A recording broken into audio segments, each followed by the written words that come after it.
जय दीपोमा जय माताजी। मित्रों आप सबने नम्र विनंती कि आ चैनल ने सब्सक्राइब करो, शेर करो, लाइक करो। जय दीपोमा। એટલે 6 મહિના સુધી જો ઇન્વેસ્ટિગેશન ચાલુ રાખવામાં આવે અને ચાર્જશીટ કરવામાં ન આવે તો એટલો તો જેલવાસ ભોગવવો પડે અને ત્યારબાદ જામીનની તમામ પ્રોસિજરો થઈ શકે। આખો વિડીયો જોતા પહેલા મિત્રો, હાલ ગુજરાતમાં ગણેશ ગોંડલ અને રાજુ સોલંકીનો વિવાદ દિવસે ને દિવસે અલગ વળંગ લે છે અને રાજુ સોલંકી સહિત 4 લોકોને સામે ઘુરશી ટોકનો ગુનો નોંધવામાં આવ્યો હતો અને ત્યારબાદ રાજુ સોલંકી સહિત 4 આરોપીઓને 3 દિવસના રિમાન્ડ પૂરા થયા બાદ રાજુ સોલંકી અને તેના સહિત 4 આરોપીઓને ફરી એકવાર રાજકોટની ઘુરશી ટોક કોર્ટમાં રજૂ કરવામાં આવ્યા હતા અને ત્યારબાદ વકીલ દ્વારા વધુ રિમાન્ડ ન માંગવામાં આવતા રાજુ સોલંકી અને તેના સહિત 4 આરોપીઓને જેલ હવાલે કરી દેવામાં આવ્યા છે અને તેમને આગળ વિડીયોમાં જોયું કે રાજુ સોલંકીના વકીલ સંજય પંડિતનો વિડીયો છે, જે તે તમને આગળ વિડીયોમાં બતાવીશું।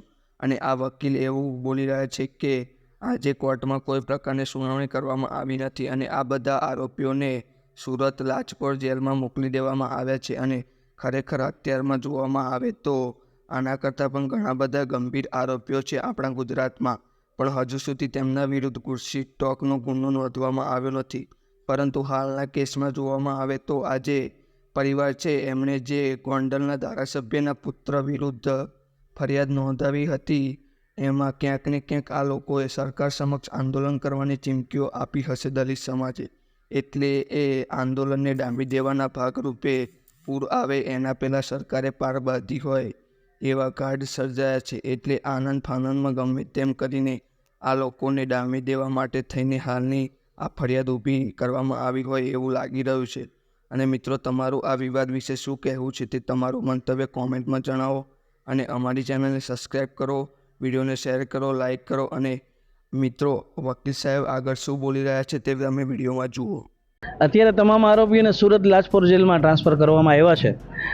આમાં કોઈ સમયગાળો નિશ્ચિત ન કહી શકીએ, પણ ઇન્વેસ્ટિગેશન એજન્સી પાસે 90 દિવસથી લઈ અને 180 દિવસ સુધીનો ઇન્વેસ્ટિગેશનનો સમયગાળો હોય છે।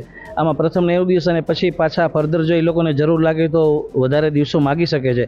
એટલે 180 દિવસ એટલે 6 મહિના સુધી જો ઇન્વેસ્ટિગેશન ચાલુ રાખવામાં આવે અને ચાર્જશીટ કરવામાં ન આવે તો એટલો તો જેલવાસ ભોગવવો પડે અને ત્યારબાદ જામીનની તમામ પ્રોસિજરો થઈ શકે।